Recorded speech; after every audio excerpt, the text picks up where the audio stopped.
Donc je suis Mathieu Bise et je conférence sur la monnaie libre depuis 2013. Et c'était en août 2014 que j'ai fait ma première conférence sur monnaie libre et monnaie non libre. Et c'était juste avant celle de Stéphane Laborde, que vous pouvez voir sur Internet, qui s'appelle, enfin c'est la conférence qu'il a faite au MFRB, au Mouvement français pour le revenu de base. Se llama Matthew Biss y lleva no sé cuántos años, la verdad, desde 2013 dando conferencias y su primera conferencia avec Stéphane Laborde, en 2014, en un movimiento, en un festival de conferencias que se llamaba Por la Renta Básica Universal. Donc j'ai fait beaucoup de conférences et celle-ci, je vais essayer de m'attarder sur deux thématiques, la notion de vis-à-vis de la confiance, la notion de certification et le point de vue de la fiscalité. Donc je me suis présenté et là c'est le plan de la conférence. Le thème, en fait, le titre, c'est la confiance dans les créations monétaires, mais surtout la June, et sur deux aspects essentiels qui sont la certification et l'aspect fiscal. Vale, esa charla va del tema de la confianza, con dos aspectos, una la certificación, lo cual conlleva reconocimiento, y luego la fiscalidad. Alors, d'abord, le terme confiance, pour la toile de confiance, a été choisi par erreur. Je faisais partie de ceux qui l'ont choisi et nous nous rendons compte maintenant que ce n'est pas le bon terme. Confiance. El tema de la confianza, el nombre, la red de confianza, a pesar de que yo fui uno de ellos, de los que lo eligieron, pero se eligió malamente, no es correcto. Le mot confiance a été choisi pour signifier la certification des comptes membres, parce que la confiance est inhérente à toute monnaie, en fait, à toute utilisation de monnaie. La palabra confianza se usó para la certificación de las cuentas porque es una parte, ¿cómo se dice? Inherente. Sí. Forma parte de toda moneda, la utilización de cualquier moneda. Parce qu'en fait, le terme consacré qu'il faudrait dire, c'est appelé la toile de reconnaissance. Un termo más correcto sería decir la red de reconocimiento. Parce que quand vous certifiez quelqu'un, vous ne certifiez pas que vous avez confiance en lui. La règle dit, la licence explique que vous certifiez le fait de la reconnaître. Sí. Cuando certificamos a alguien, se supone que reconocemos a la persona, pero sin embargo utilizamos la palabra de confianza y no tiene que ver con la confianza. Alors, d'abord, la certification, je vais expliquer pourquoi la reconnaissance est importante. ¿Por qué es importante el reconocimiento? Et avant de parler de la reconnaissance, d'abord la certification, pourquoi elle est importante? C'est parce qu'elle est le seul point humain, sensible, fragile de la monnaie libre. Y antes de hablar de reconocimiento, ¿por qué es importante la certificación? Porque es el último punto humano de reconocimiento entre humanos. Le reste n'est que mathématique, informatique, scientifique, solide. Todo lo demás son matemáticas, informáticas, todo esto está fijo.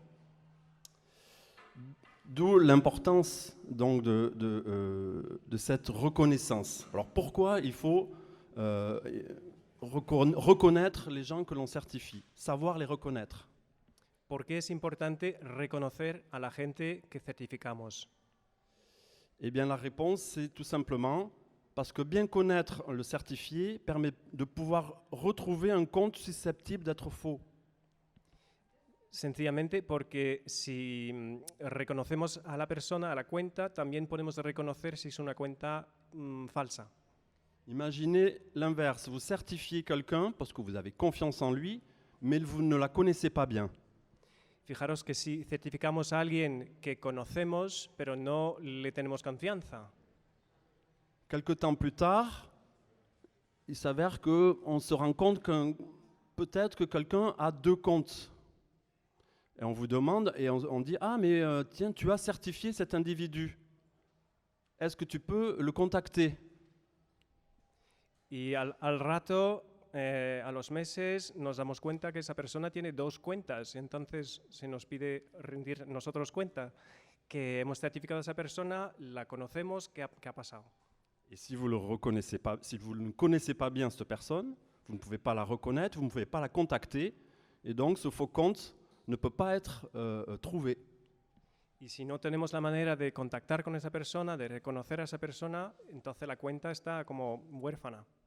Donc voilà, c'est très simple en fait. Le fait de certifier que des gens que l'on connaît bien, c'est-à-dire que l'on peut retrouver facilement, c'est la solidité, c'est donc le seul point de solidité nécessaire pour la pérennité de la June. El hecho de certificar solo a gente que reconocemos de un punto de vista humana es la única manera de tener una red sólida. Voilà, donc là j'ai fini pour cette notion très importante de reconnaissance et non pas de confiance. Hein, la confiance, c'est valable pour toute monnaie. Quand on utilise le Bitcoin, on a confiance dans le Bitcoin. Quand on utilise l'euro, on a confiance en l'euro. Quand on utilise la June, on a confiance en la June. Donc ça n'a rien à voir avec la June en fait, la confiance. C'est inhérent à toute monnaie. Ce qui est spécifique vraiment à la June, c'est la reconnaissance des gens que l'on certifie.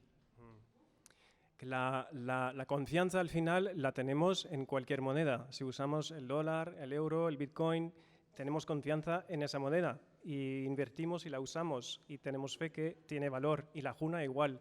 Sin embargo, lo que hace la Juna única es ese lado humano, y se trata de reconocimiento entre seres humanos. Maintenant, on passe à la deuxième, ça va être rapide, hein, à la deuxième partie de la notion de confiance, c'est l'aspect fiscal. Ahora la segunda parte de la noción de confianza, la parte fiscal. Alors, je vais développer. Après, je parlerai de 4 choses qui ont été dites ce matin par Santis, par une superbe conférence. Et donc, je tenais à prolonger les choses importantes qu'il a dites. Mais voilà. Que voy a seguir con el tema fiscal y también enlazar con puntos que se daron en la charla esta mañana de Santi, que fue muy buena, y quiero enlazar con esto. Alors, du point de vue fiscal, il faut savoir que donc j'ai étudié ça suite à l'université d'été de l'année dernière, où nous avons fait un atelier sur la fiscalité. Yo estudié el tema fiscal desde que hicimos un taller en el año pasado en la universidad de verano con el tema de la fiscalidad. Tout ce que je vais vous dire maintenant, vous pouvez le vérifier. Ce n'est pas un point de vue personnel, c'est une réalité constatée. Todo lo que voy a decir ahora lo podéis comprobar directamente, que son hechos, no son opinión mía. Alors, j'ai noté, les États garantissent le réseau de la monnaie bancaire, hein, l'euro, mais ne garantit pas les autres monnaies, les crypto-monnaies. O sea, el Estado garantiza la red de la moneda bancaria. Sin embargo, no garantiza las otras monedas, como las criptos. Cela ne veut pas dire que les États interdisent les crypto-monnaies. Au contraire. Lo cual no quiere decir que los Estados prohíban las otras monedas. Al contrario. Les États garantissent de pouvoir utiliser leur monnaie sur le territoire qu'ils gouvernent. Los Estados garantizan poder utilizar su moneda en el territorio que gobiernan. Autrement dit, si vous vendez un bien ou un service, vous êtes obligé de proposer un prix en euros, en Europe, hein, si l'acheteur potentiel vous le demande. En otras palabras, si vamos a vender algo en el territorio europeo, tenemos la obligación de poner un precio en euros si el comprador pide un precio en euros. No sé qué pasa con el micro. Et deuxième chose, les États garantissent donc la solidité des transactions. Les États, avec les banques évidemment, garantissent que les transactions sont solides. Les billets de banque qui sont certifiés par les États. Los bancos y los gobiernos garantizan las transacciones de dinero. Y los billetes del banco, por ejemplo, están certificados, tienen su número de serie, etc. Mais rien de plus. C'est tout. C'est tout.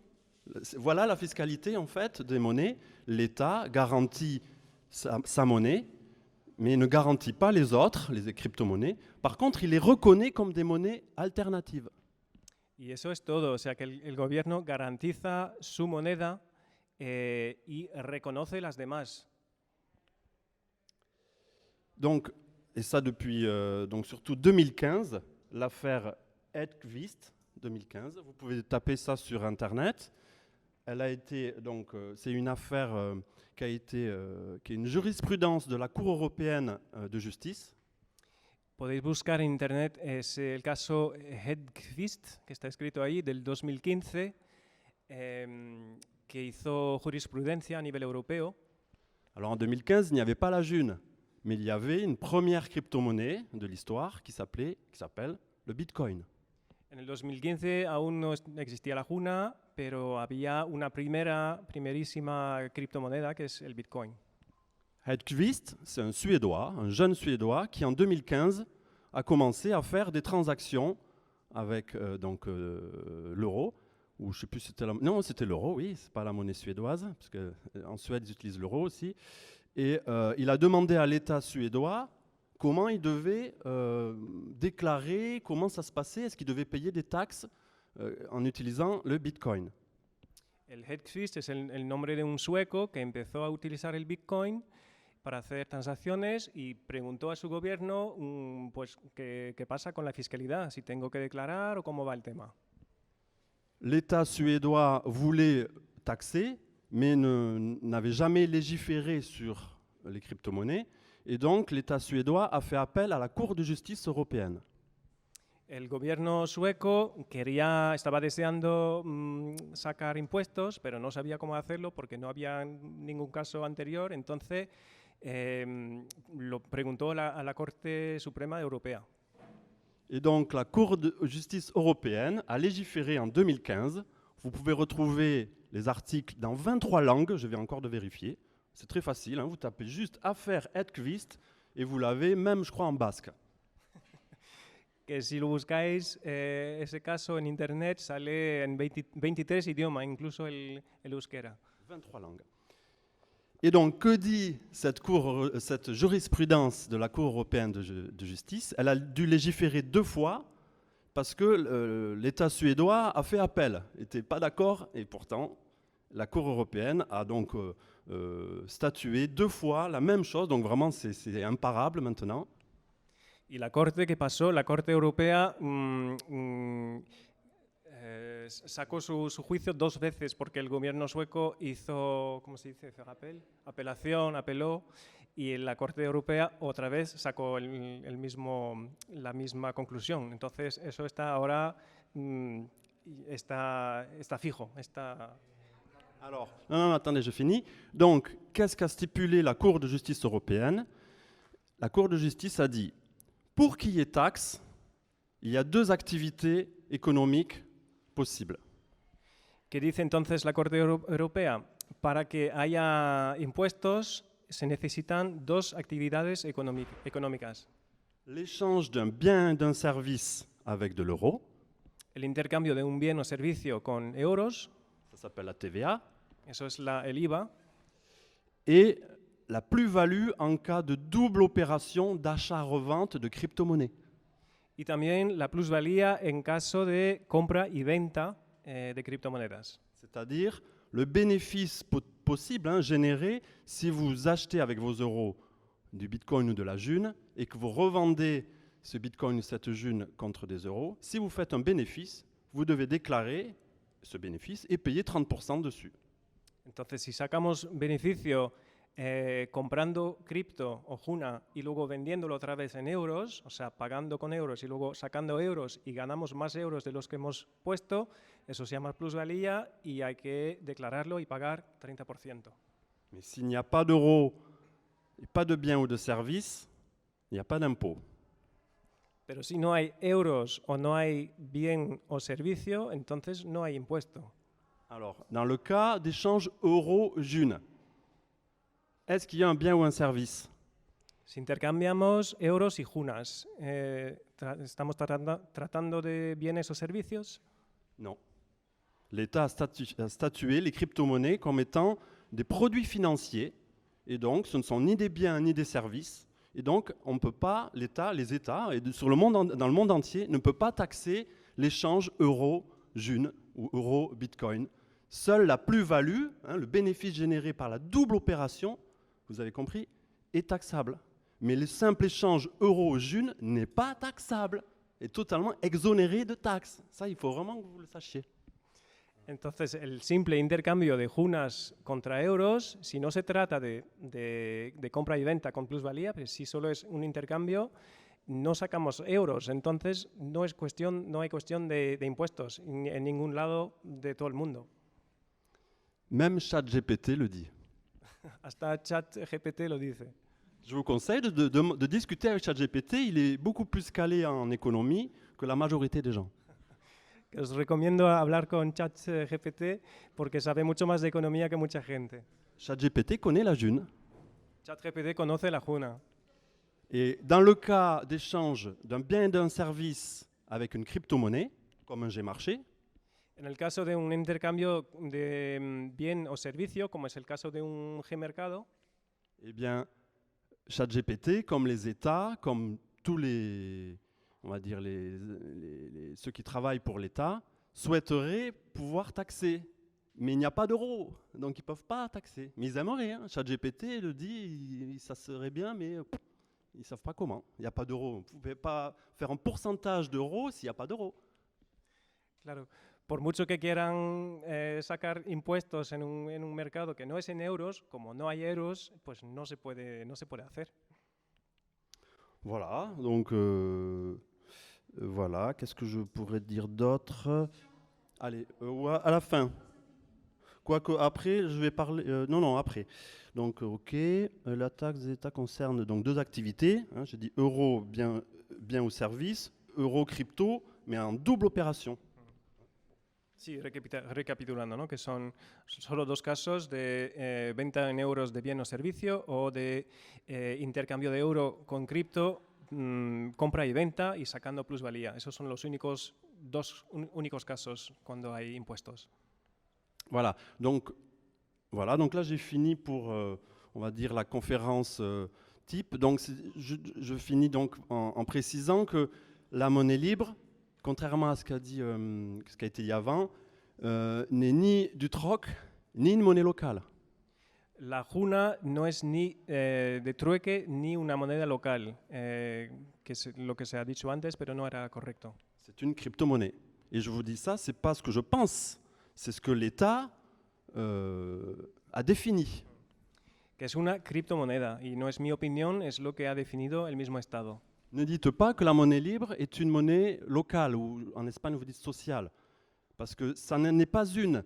Et je connais une monnaie locale, enfin une fausse monnaie locale qui a été interdite, c'est la monnaie de Virgule.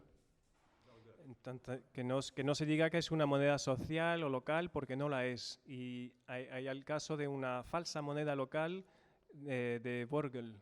C'était une monnaie donc, qui est née en Autriche, qui était indexée sur le shilling autrichien en 1934, je crois. Que fue una moneda local en Austria que tenía equivalencia con el shilling austríaco en los años 30. Mais sans l'accord de l'État autrichien ni des banques autrichiennes. Donc en moins d'un an, elle a été interdite. Pero iba sin el reconocimiento, sin el acuerdo del gobierno austríaco, entonces en menos de un año ya fue prohibida. Parce que c'était une monnaie locale, non autorisé, ce n'était pas avec l'accord des ayants droit, c'est-à-dire de l'État et des banques. porque no estaba autorizada por los que tienen el poder, que son los bancos y el gobierno. Et la monnaie libre n'est pas un troc non plus. Le troc n'est pas interdit, il n'y a pas de souci, ne sera jamais interdit. Mais le troc, c'est justement quand il n'y a pas de monnaie. Or, la monnaie libre est une monnaie. Y tampoco, la juna tampoco es trueque, porque el trueque, que nunca se va a prohibir, porque es una cosa de toda la vida, pero es un intercambio sin moneda, y la moneda libre es una moneda. Voilà. Après, je vais maintenant parler donc de trois choses, trois principes qui ont été expliqués par Santis ce matin et que je vais essayer d'approfondir. Ahora voy a hablar de 3 conceptos que nombró Santi esta mañana y voy a profundizar un poco. Alors, il a défini la june comme un moyen d'échange qui devait circuler. Bien, la june est une monnaie, or une monnaie ne sert pas qu'à circuler. Elle sert à 3 choses, Aristote l'a bien défini. Él dijo que la juna es una moneda, una unidad de intercambio, que lo es, pero no solo es esto. La monnaie, libre, comme toute monnaie, sert de moyen d'échange, d'unité de compte, mais aussi de réserve de valeur. Entonces, la moneda es tanto un medio de intercambio como una unidad de medida y también una reserva de valor. C'est quoi la réserve de valeur? C'est l'épargne. Vous pouvez épargner de la june. D'ailleurs, il y en a beaucoup d'entre nous qui épargnent. Que también la juna puede servir como valor de ahorro, ¿no? Para ahorrar valor, y muchos de nosotros tenemos junas ahorradas. L'épargne est indispensable à toute monnaie. Sinon, une monnaie qui perd son poids économique du jour au lendemain, elle n'est pas utilisée.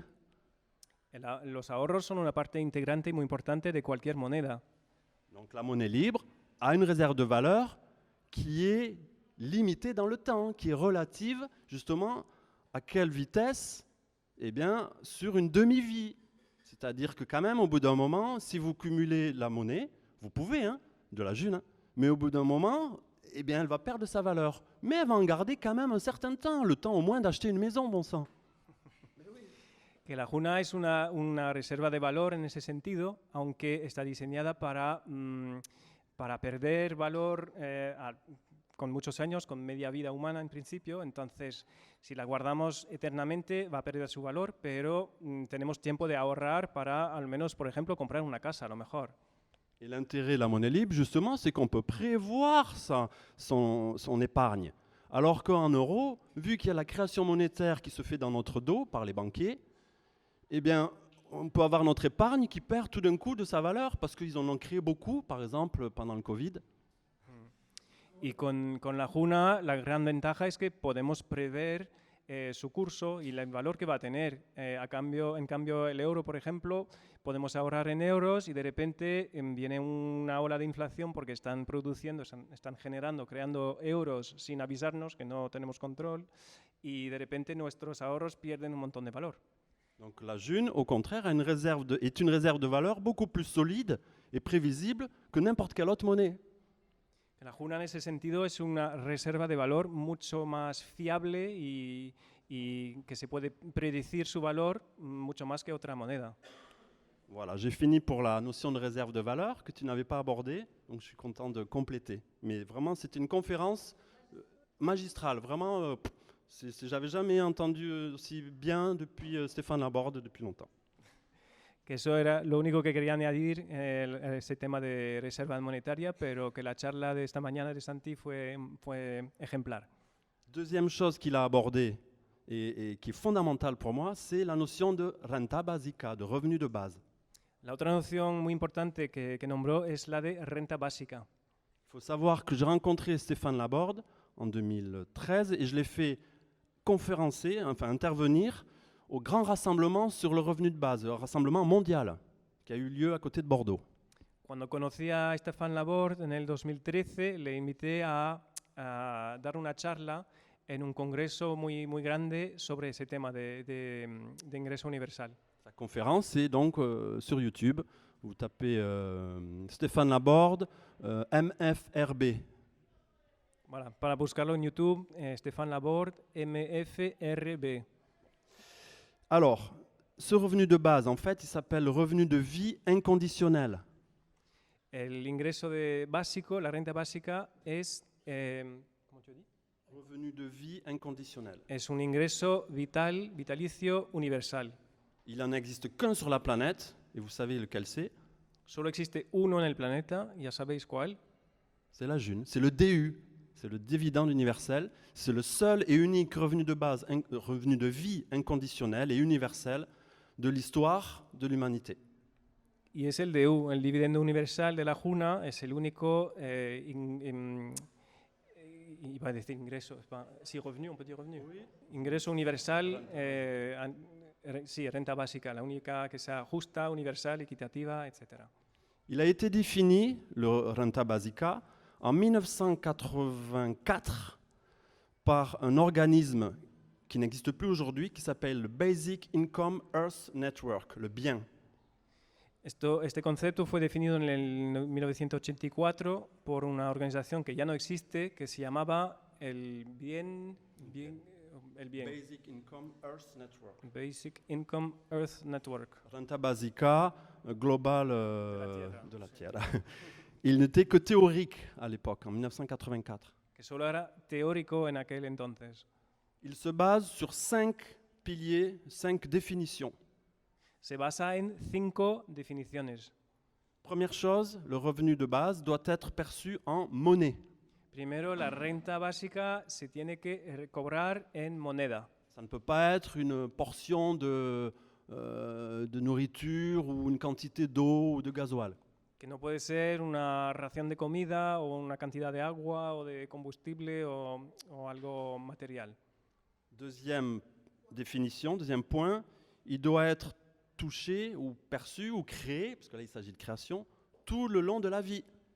Segundo, tiene que ser cobrado durante toda la vida. Revenu de vie. Sí, o creado en el caso del DIU. Il doit être perçu ou créé individuellement et non pas par couple ou par famille ou par communauté. Se tiene que recibir, que cobrar a nivel individual y no por pareja o por comunidad. Il doit être cumulable avec n'importe quel autre revenu ou quoi que ce soit. Il doit être cumulable. Il faut pas il est inconditionnel.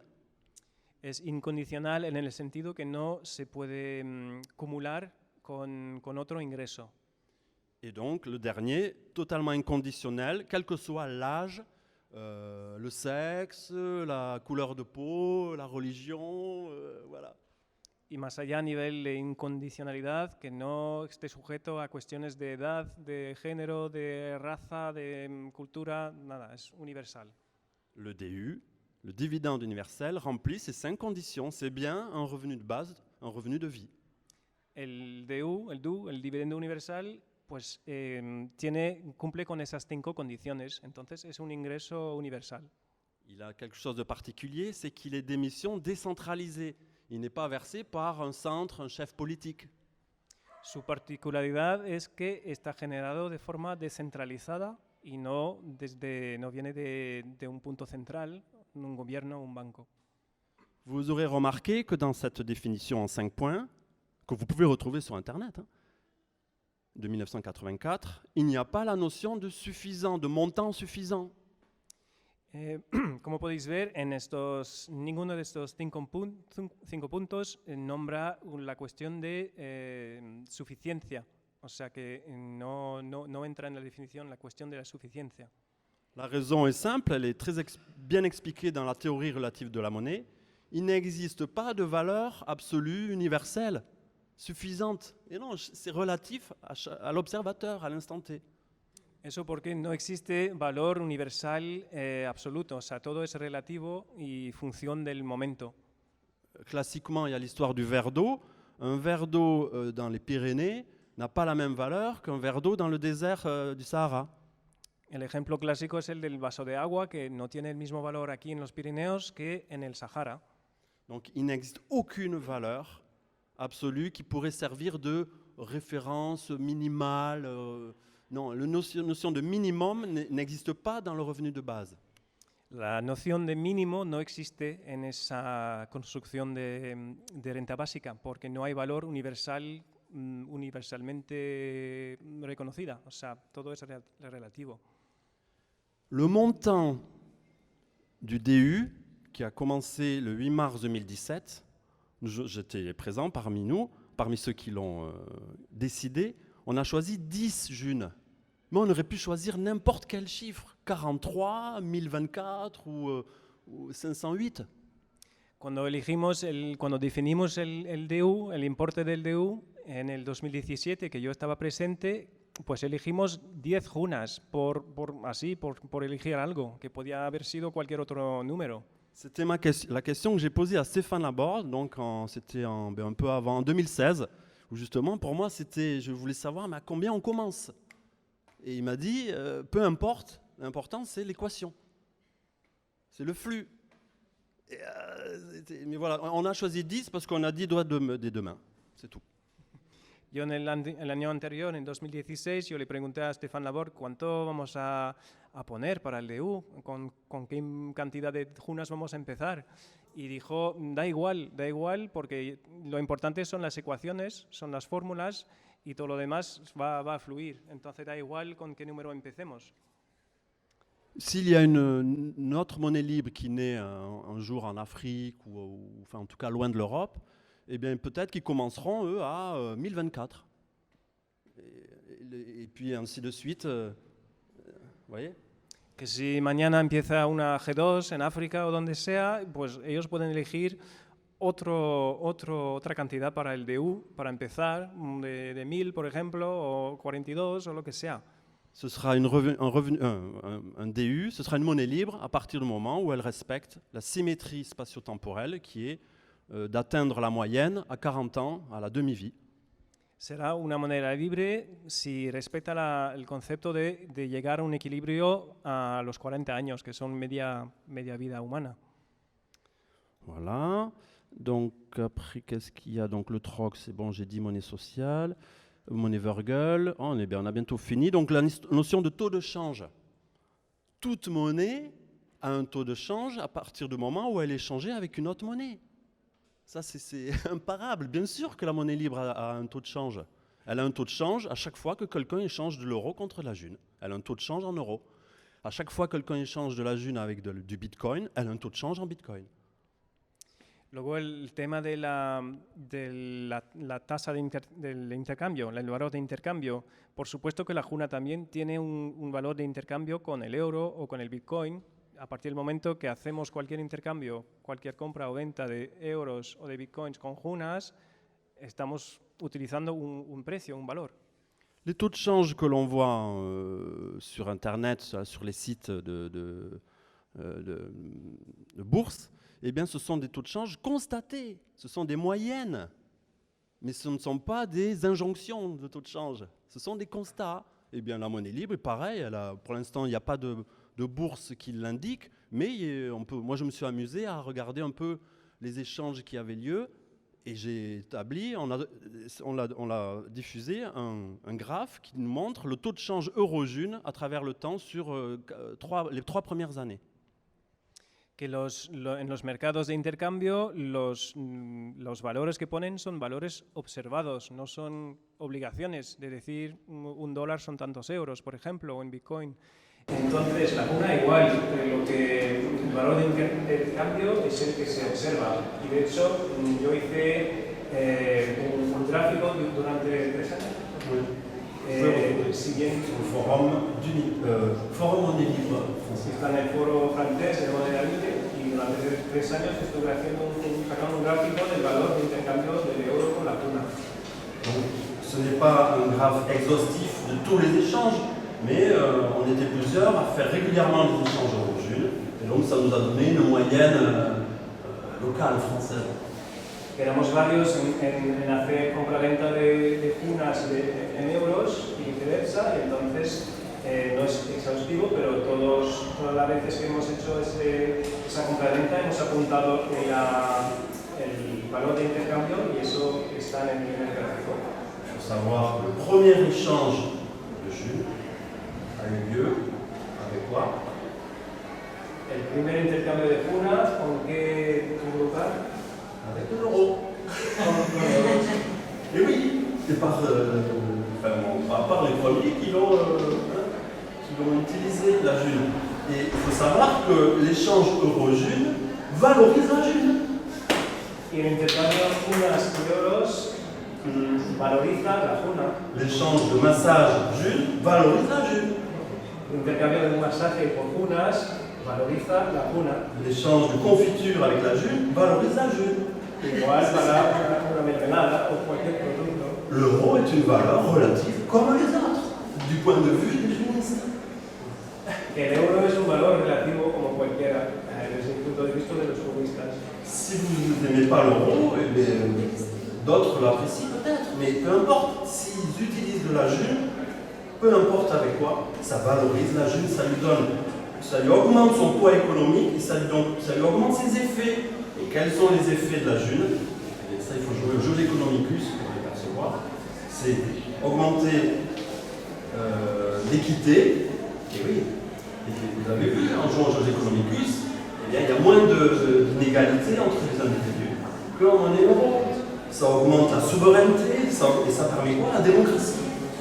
La June est la monnaie qui va permettre de pouvoir faire démocratie. Un homme, une voix, enfin, homme-femme égale une voix. On va commencer à faire démocratie par la June. Mais sans la June, c'est impossible de faire démocratie. La funa, cualquier intercambio de valor con la funa valoriza al final, da valor, el acceso a la funa. ¿Y qué modelo de sociedad tenemos si usamos más la funa? Eso lo vemos cuando jugamos al juego de Economicus. No sé si lo habéis vivido, pero que es muy interesante y que demuestra, es una comparación entre una economía en euros tradicional de deuda y una de moneda libre, y al final se ve que con la moneda libre se llega a más igualdad, a más justicia, a más democracia, a más soberanía. C'est même pas plus de, c'est concrétiser l'équité, concrétiser la démocratie, concrétiser la souveraineté. C'est pas plus d'équité, plus, parce que non, en euro, il n'y en a pas l'équité, il n'y a pas de démocratie, il n'y a pas de souveraineté en monnaie dette, en monnaie créée par une élite financière. En June, on va commencer, mais ça va être très long, sans doute qu'on sera tous morts quand vraiment ce sera globalement concret. Que no, y si quieres tener una cosa que tener más igualdad, más democracia, etcétera, porque en euros no hay todo eso, entonces es manifestarlo y punto. Con la funa se demuestra, se hace un ejemplo, se vive que todo eso es posible y va a tardar mucho tiempo, que a lo mejor ya habremos muerto todos antes que se haga realidad, pero es un proceso muy lento, pero que va en camino. Donc je vais m'arrêter là en disant qu'aujourd'hui l'essentiel c'est de faire ce qu'a fait Santis. Les jeux marchés, c'est secondaire, ça vient tout seul. Une fois qu'on comprend, il y a des jeux marchés, mais l'essentiel c'est de l'expliquer à mon avis. Et ça va encore durer pendant au moins 20 ans, ce besoin d'explication. Vous voyez? Alors que les jeux marchés, si vous faites des jeux marchés sans conférence, ça s'effondre. Enfin, les gens de moment ne trouvent plus d'intérêt. Lo muy importante es lo que ha hecho Santi esta mañana, es explicar la moneda libre. Lo de los mercados, claro, por supuesto que son importantes y son útiles, pero al final hacer un evento con solo un mercado, si no se explica la funda, si no se entiende por qué, al final es otro mercado más y va perdiendo su energía. Voilà, elle a très bien expliqué Fabien tout à l'heure. Voilà, j'ai fini.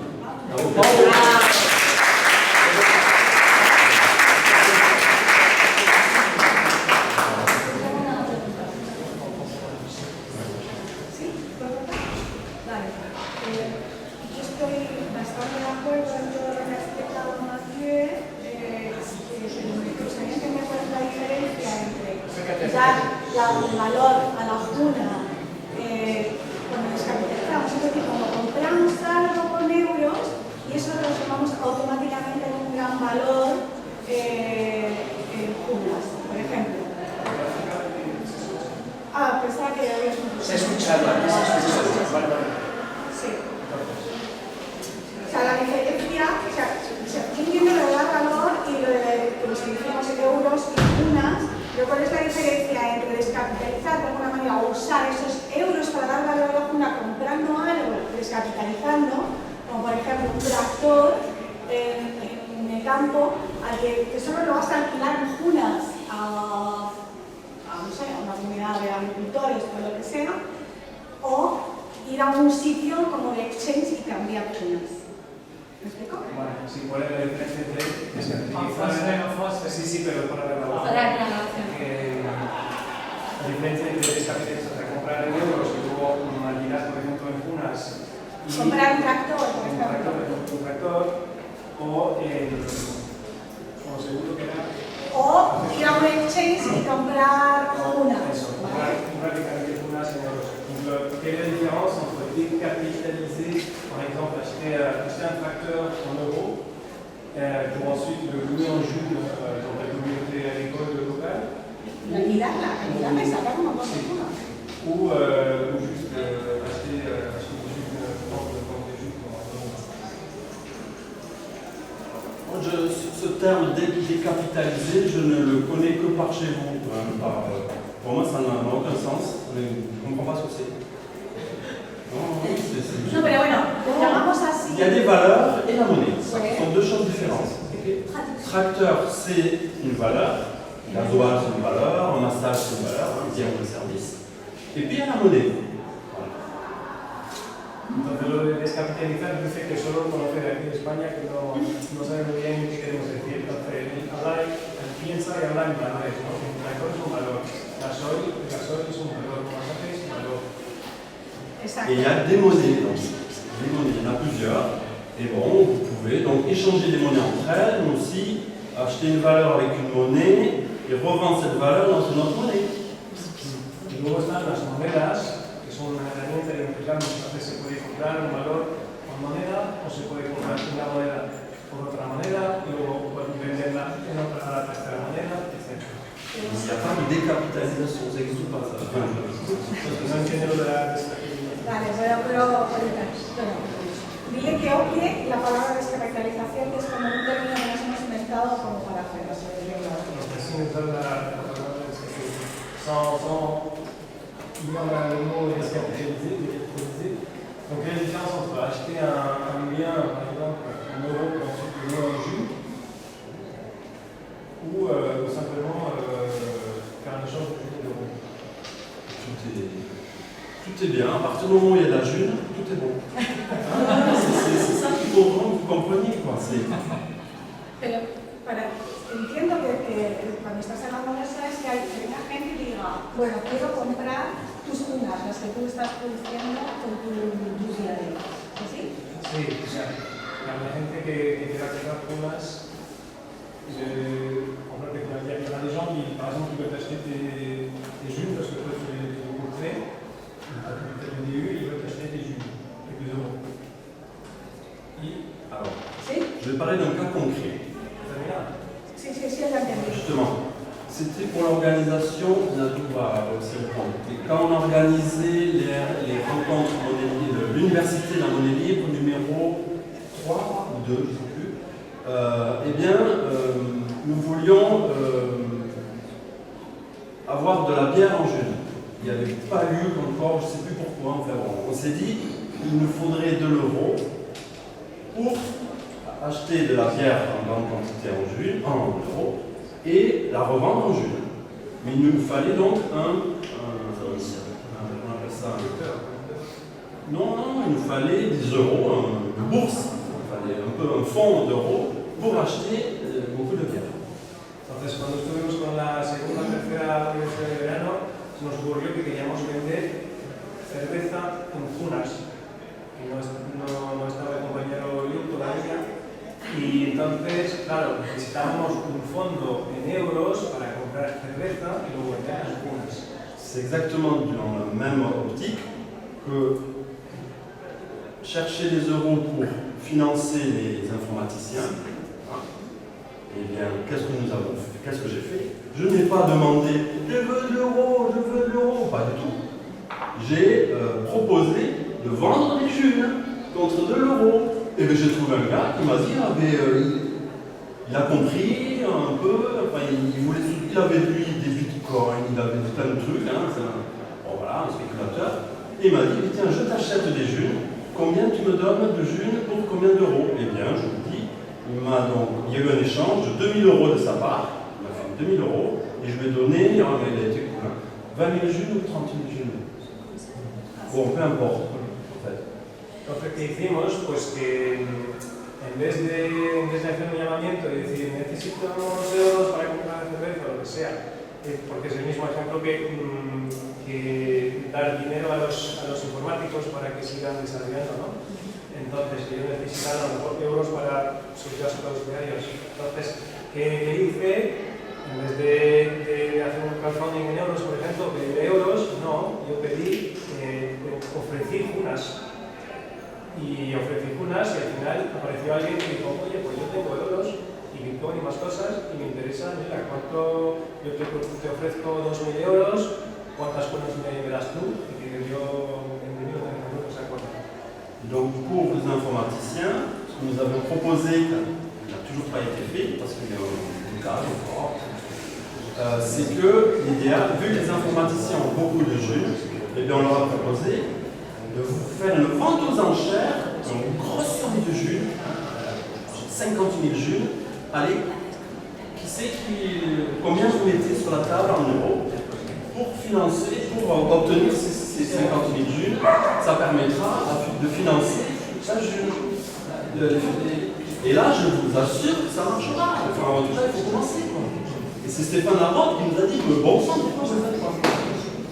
Y para los informáticos igual, porque ellos suelen tener mucha cuna, entonces lo que deberíamos de hacer, que todavía no se ha hecho, pero sería muy interesante hacerlo y seguramente funcionaría, sería hacer una subasta de cunas y que ofrezcan sus cunas y ver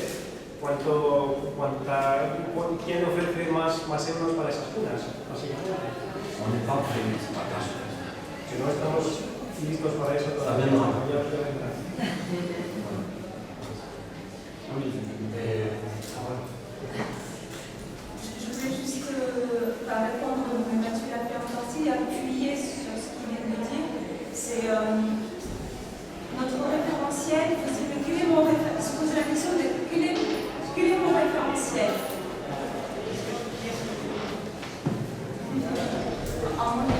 C'est l'idée de référentiel en fait. Quand on fait appel à de l'euro, à de la monnaie dette, on la met sur un piédestal. L'idée, c'est d'appeler effectivement à l'entreprise, mais en mettant en avant la june. Et ça, c'est oublié en fait. Et du coup, on se retrouve avec des campagnes publicitaires, on met en avant la monnaie dette et part de la morale, des interdits. Oh, c'est pas... Oui, de la morale. Ah non, moi, j'échange pas une june contre l'euro c'est mal. Enfin, c'est des jugements de valeur, alors c'est purement économique en fait. Il n'y a rien de pire pour la june que de faire un crowdfunding en euros. Sí, era para recapitular, ¿no? Para insistir en el hecho que cuando se hacen crowdfunding en euros o se sigue trabajando con euros y se olvida la juna, pues no estamos promoviendo la juna. Y en cambio, si cambiamos el chip y buscamos la forma de, aunque sea para buscar euros, pero pasamos por la juna y ponemos en valor la juna, ahí sí que la hacemos crecer, ¿no? Le damos visibilidad, le damos peso. Por ejemplo, entonces, no es una propuesta, si estoy pensando en algo, por ejemplo, esta idea de hacer un teaming de €1 al mes por muchos miembros que pudiesen recibir a cambio cunas por ese euro, por ejemplo, sería una forma, ¿no? Sí, muy bien. Ah, ça c'est l'idée que j'avais. De los informáticos. Le teaming, el cañón dando €1 tous les mois, para €1 cada mes para. Sí, he dicho, porque es un ejemplo que hemos hecho del teaming, ¿vale? Del teaming, esto de la renovación, que es un crowdfunding en euros, ¿sí? Hemos estado dando mi charla de un crowdfunding en euros muy leve entre muchos miembros. Pero que ellos pudieran recibir unas a cambio de eso. Vale. Estoy pensando en alto, es una idea. Sí, en train de penser à haute voix, mais le teaming, c'était un exemple de cagnotte qu'elle a mentionné dans sa conférence, qui était en euros, mais qu'il faudrait qu'en contrepartie, il y ait de, voilà, qu'il y ait de l'ajout. Oui. Ahora c'est la juste, c'est bon. Y que cada uno tuviese que dar un valor también, porque así de esa manera no estaríamos incurriendo en lo de que haya un cambio oficial. Oui, et qu'on trouve le moyen de trouver la valeur et pas attendre qu'il y ait un changement de l'extérieur officiel. Comme nous l'a montré juste après, avant que vous interveniez, comme nous l'a montré Santis, on est au tout début là. Hein, la monnaie libre, elle est adolescente là, même pas, elle est préadolescente. Como lo hemos visto con Santi, la moneda libre es preadolescente, es muy joven todavía. Elle n'est pas encore pleine. Hein, elle est, je crois que le M sur N, hein, le portefeuille moyen, il est de 1000 et quelques. Non, DU, c'est en DU que ça se calcule. Il est de 1080, vous pouvez regarder sur Cesium, en DU. Le M sur N égale 1000 quelques. Et bien le portefeuille moyen max, il sera de, quand la monnaie pleine, de 3642 DU. Donc on a encore... voilà. Et donc c'est pour dire que le marché, il n'est pas important aujourd'hui. Vous pouvez vendre très cher vos trucs, c'est pas très grave. Il n'y a pas besoin d'essayer de vendre la confiture à une june. Ça n'a pas de sens, ça ne va pas développer le marché. Hein. Vous voyez, il vaut mieux donner vos confitures si vous voulez vraiment faire du bien aux gens. Et si vous voulez faire du bien à la june, il vaut mieux vendre vos confitures 500 junes. Vous voyez, parce que le marché n'est pas encore mature. Que más vale vender cosas por regalar, vender cosas con muchas cunas para darle valor. Et c'est quoi sur le Ah oui, le portefeuille moyen, en DU, M sur N, est égal à 1080 DU. Cesium.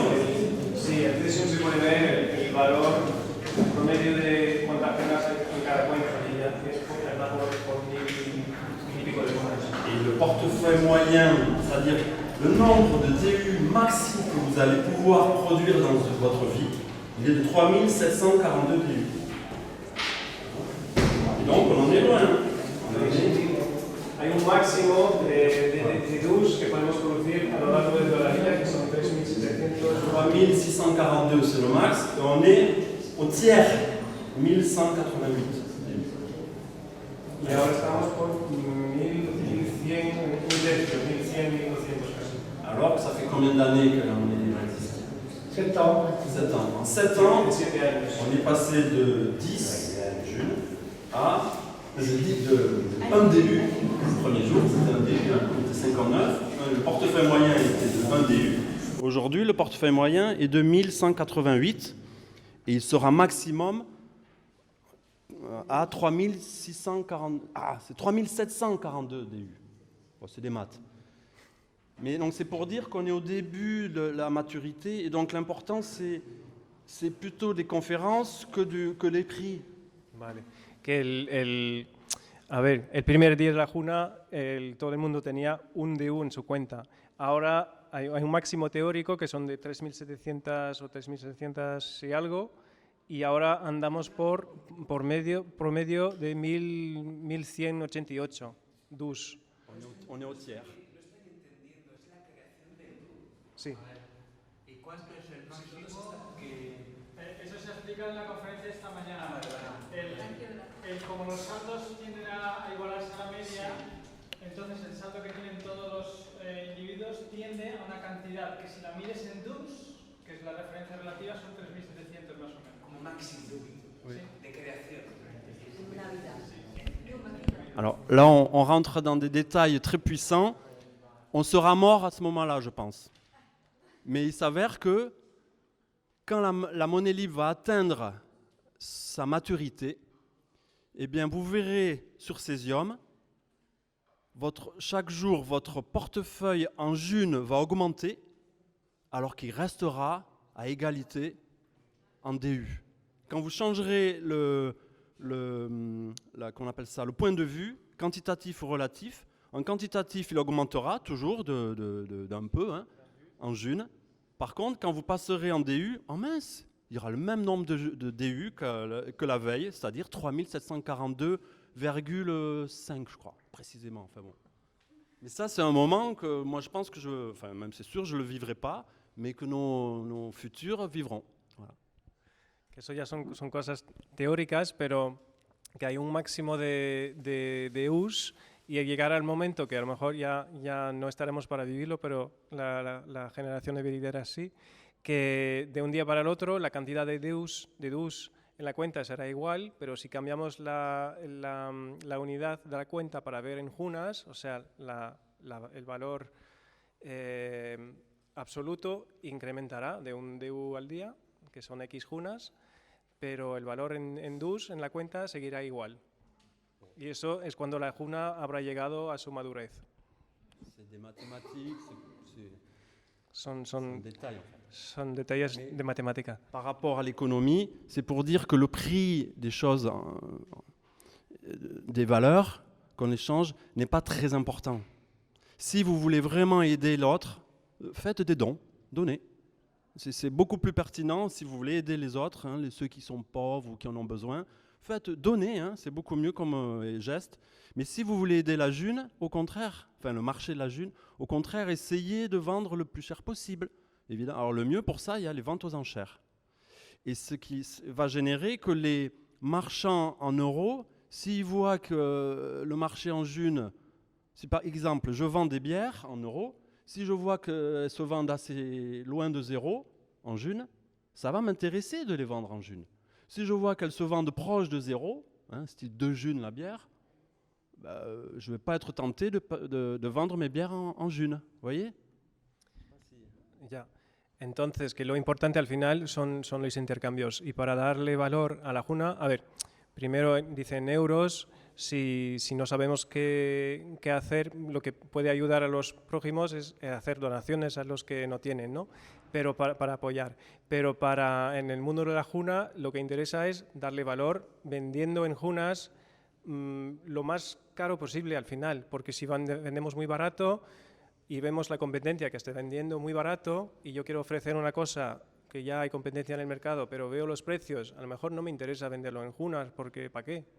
En cambio, si hay un valor bastante alto en el mercado, ya me puedo colocar y a lo mejor, sacarle beneficio, ¿no?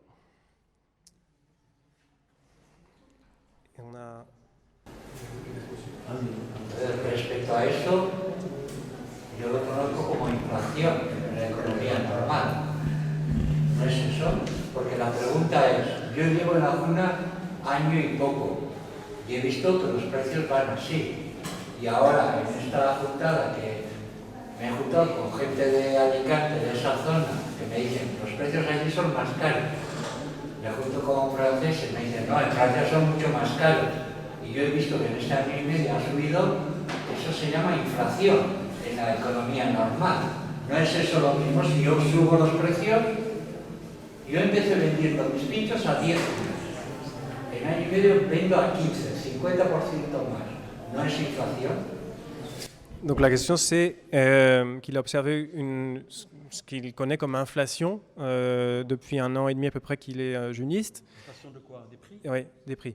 Parce qu'il dit, moi mon observation c'est que les prix ne font que augmenter et en plus selon la région où je suis ou selon les gens avec qui je parle, ils me disent non, dans notre région les prix sont encore plus chers, ce que tu vends c'est bon marché. Après il parle avec des Français, ils disent non, en France c'est encore plus cher, ce que tu vends c'est très bon marché. Il dit il y a 1 an je vendais des sandwichs à 10 junes et maintenant ils sont déjà à 15 junes, ça fait 50% en 1 an. Et moi c'est ce que je connais comme l'inflation. Pourquoi personne l'oblige à vendre 15 junes? Pourquoi il ne vend pas 10 junes? S'il ne veut pas qu'il y ait d'inflation, il n'y en a pas. Chacun est libre. Moi, en tout cas, je vends des crêpes je suis le premier à avoir vendu des crêpes en grande quantité depuis 2017, depuis le début de la June. Eh bien, c'est 3 DU, la crêpe avec sucre ou confiture. Et c'est maison, et c'est toujours 3 DU. Donc pour moi, il n'y a pas d'inflation de ma crêpe. Dice que, la inflación, o sea, la subida de precios que pones tú, la pones tú, que nadie te impide seguir vendiendo a 10 junas. Él dice que lleva desde el principio vendiendo crepes en junas, en DUs, que los pone en DUs, a 3 DUs, desde el principio, desde el 2017, y los sigue vendiendo a 3,2. Entonces no hay inflación en ese sentido. Ha subido el número de funas. Sí. Antes era 9 y pico, hace año y 2 o 2 años, por ahí que yo sé. Bueno, en 10.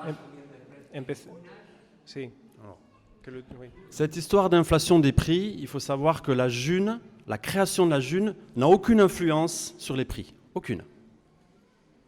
S'il y a une influence sur les prix, c'est en dehors de la création monétaire. C'est lié au fait qu'il y ait la concurrence. Si plein de gens vendent la confiture ou des sandwichs, en effet, les prix vont baisser. S'il y a un monopole du sandwich, le prix ne va pas baisser, voire même augmenter. Ça n'a rien à voir avec la création monétaire. Alors qu'en euros, au contraire, là c'est tout l'inverse.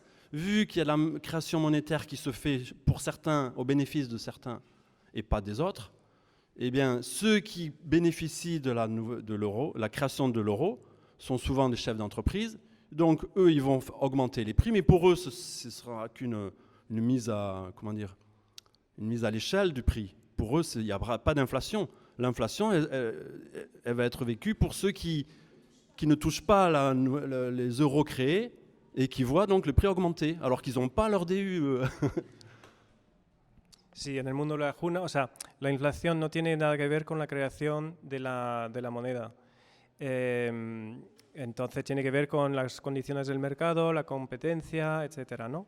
Y en el mundo del euro es todo lo contrario. Dice como la creación monetaria es exclusiva y es de pocos y entra a lo mejor por los que ya tienen mucho dinero, muchos euros, y que ellos a lo mejor si tienen una empresa, van a subir un poco los precios de sus productos para adaptarse al mercado, pero los que van a sentir la inflación van a ser los que tienen menos euros, que están por debajo del sistema y que tienen que comprarlo, los productos. Mais la création de June, enfin de monnaie libre, ne génère pas d'inflation, ni de déflation d'ailleurs. Que la creación de la moneda libre no genera ni inflación ni deflación. C'est des maths, c'est mathématique. Que es matemático. Hoy vendo a 15 funas y dentro de 6 meses vendo a 20 funas, eso es inflación. Que si aujourd'hui il vend à 15 et dans 6 mois il doit vendre à 20, c'est de l'inflation. Mais personne ne l'oblige à vendre à 20 dans 6 mois. S'il vend à 20, c'est qu'il n'a pas de concurrence.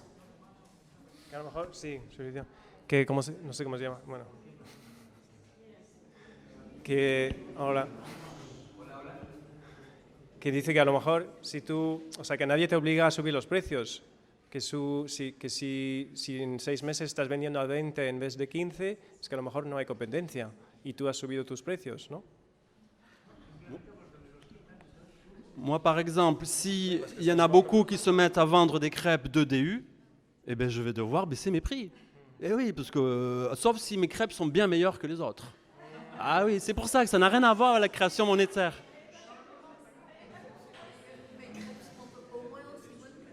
Bon, mais il faudra faire une compétition de cuisine, mais ça n'a rien à voir avec la création de monnaie. Voilà, c'est ça que... Ok. Allez, question là, et puis après...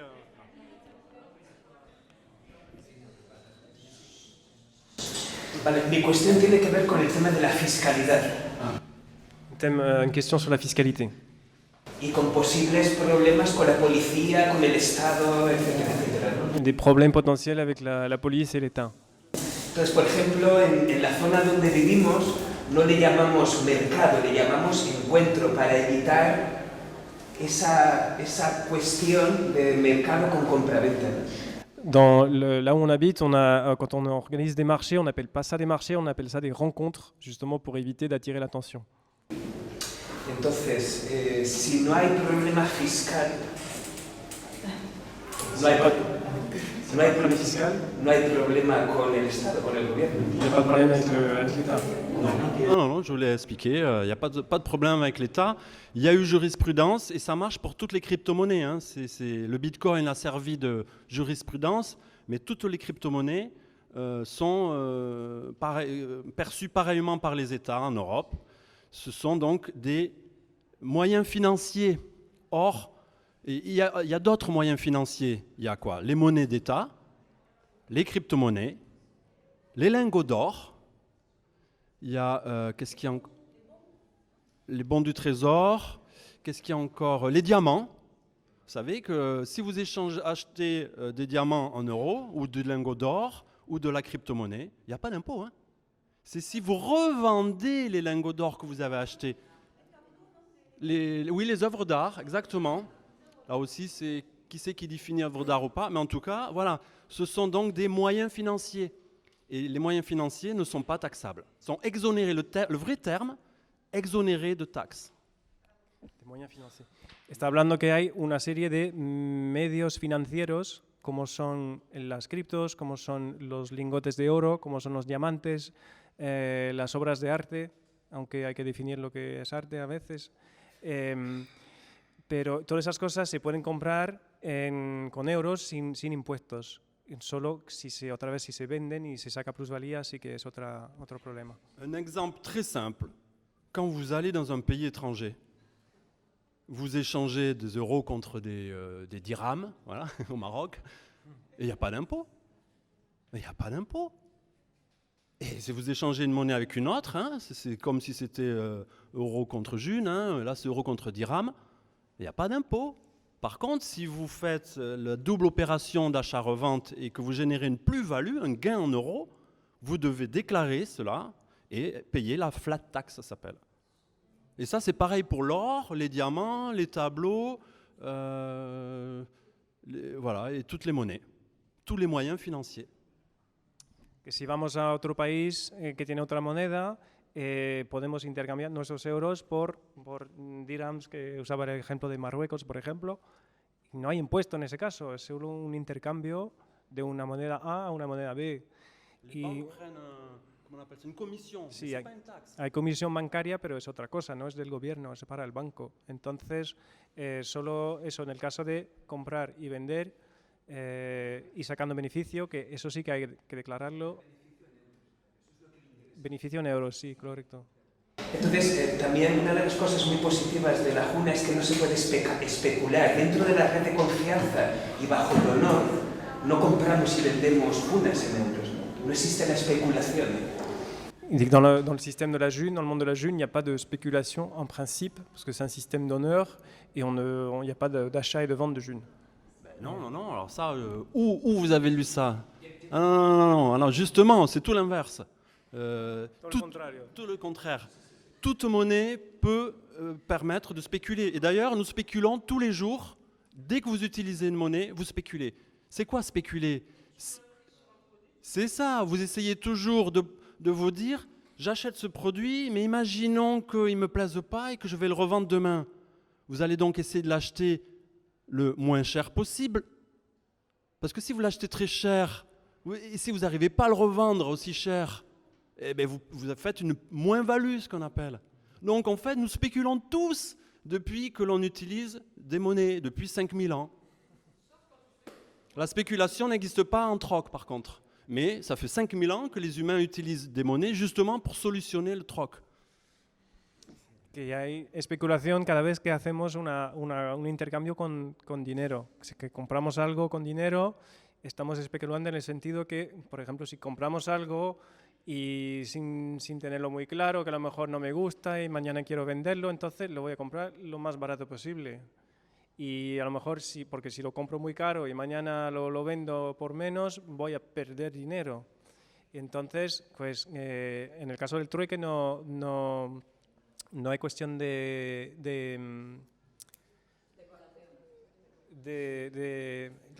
especulación.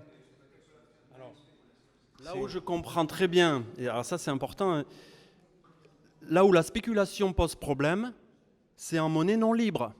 Pourquoi? Parce qu'on n'est pas égaux face à la spéculation en euros. Ceux qui créent de l'euro, les quelques-uns qui peuvent créer de l'euro, vont pouvoir justement faire monter les prix, puisqu'eux ils en créent. Et donc le marché est faussé. Les bourses sont faussées en euros, parce que certains créent la monnaie et pas d'autres.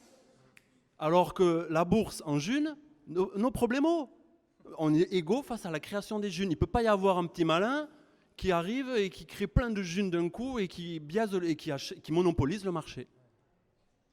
Que la especulación sí que es problemática en el mundo de la moneda deuda, porque ahí sí que la generación del dinero está más aleatoria desde nuestro punto de vista y no hay igualdad. Entonces, en la juna no es posible que alguien de repente llegue con un montón de junas que acaba de producir y desestabilice el mercado y cambie el mercado y lo haga bajar de golpe. Entonces, la especulación en ese sentido es más peligrosa, es más un problema en el mundo, el sistema antiguo. C'est très important ça, et ça devrait être expliqué dans toutes les conférences. C'est un élément essentiel des problèmes de guerre et de tous nos soucis, en fait, c'est cette spéculation biaisée par l'utilisation d'une monnaie non libre. C'est vraiment, et la monnaie libre solutionne ça. Donc c'est fondamental à expliquer, mais les gens sont tellement loin de comprendre. Bon. Que es una cuestión fundamental que deberíamos siempre de nombrar en cualquier charla explicativa de la Juna, porque son problemas muy profundos que tenemos en la sociedad, hasta guerras, que vienen de esa cuestión de especulación y con la moneda libre no, pues simplemente no existe, y eso hay que entenderlo y, bueno, y cambiar el chip al final.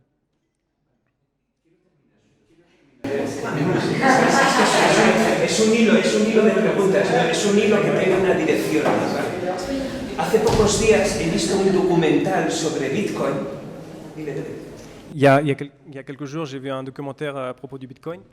Este hombre decía que en los últimos 30 años han habido al menos 3 intentos de crear moneda fuera del Estado.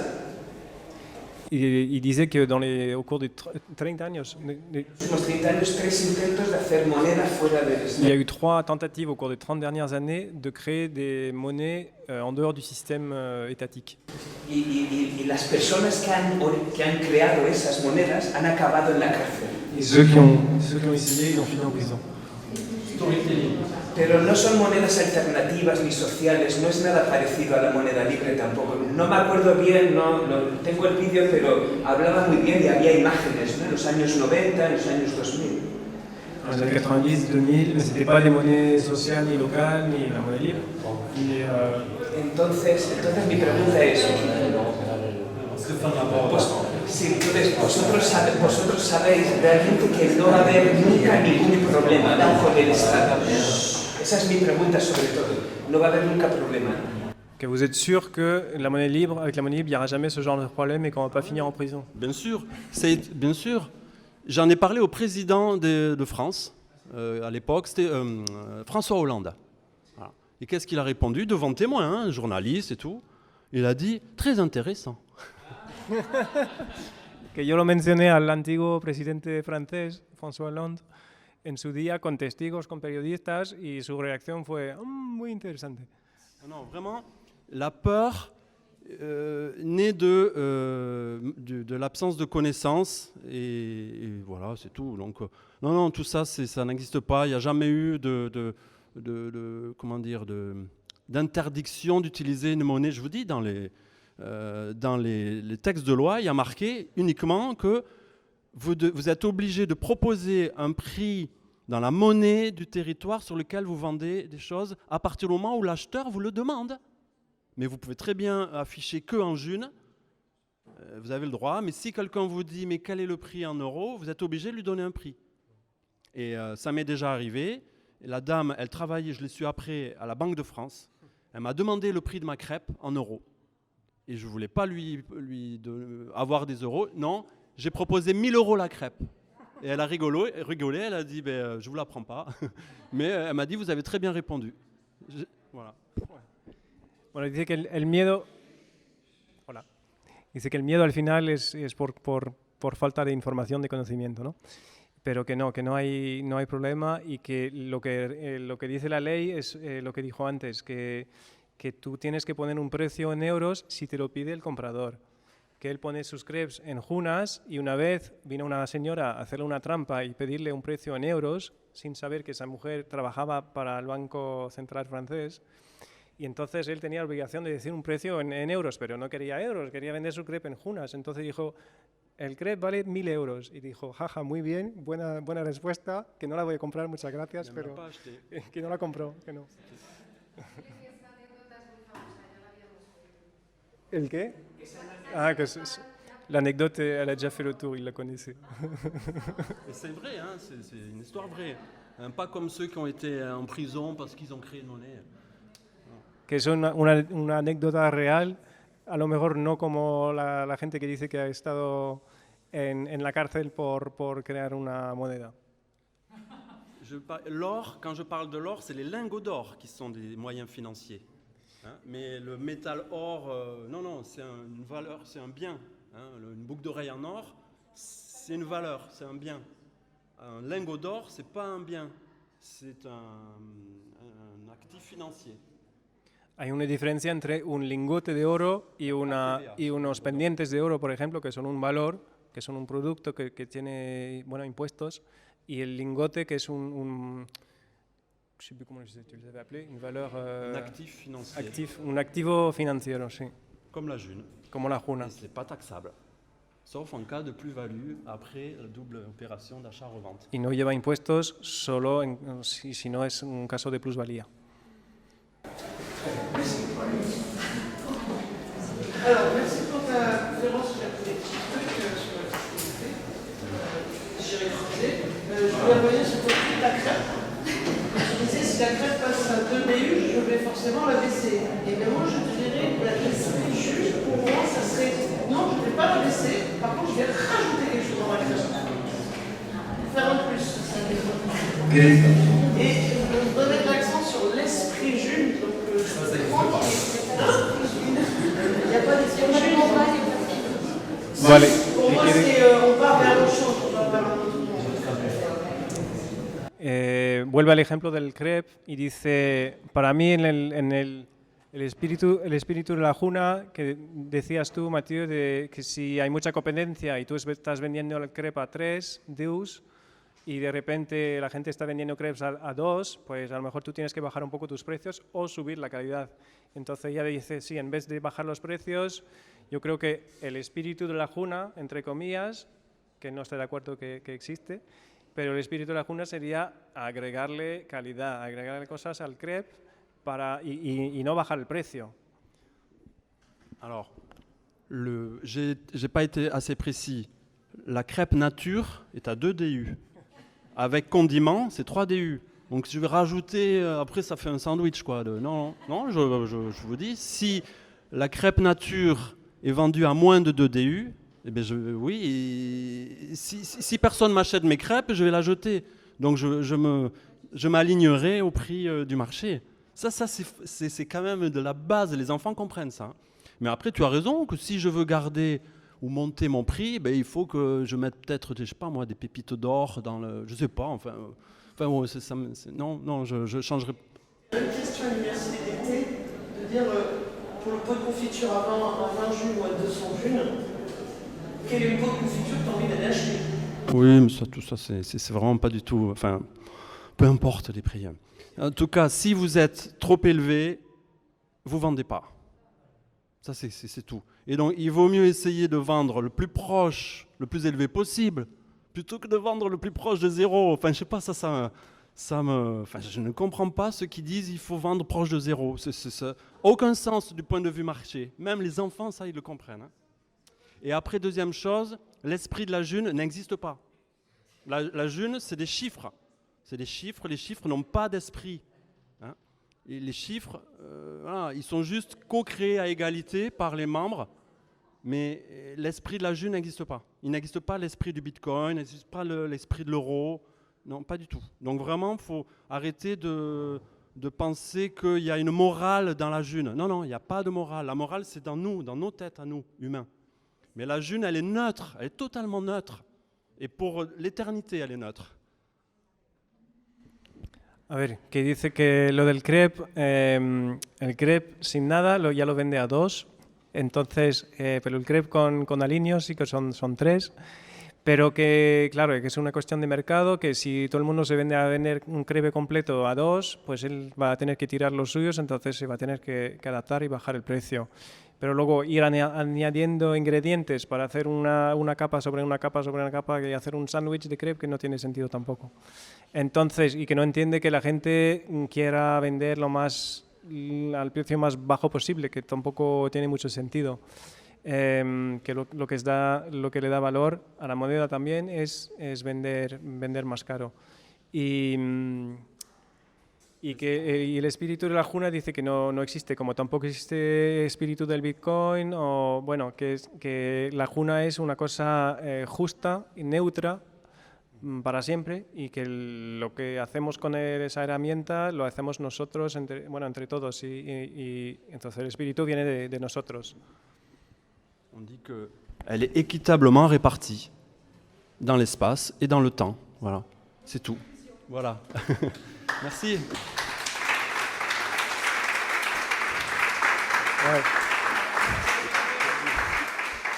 Que está diseñada por ser distribuida de forma igualitaria en el espacio y en el tiempo.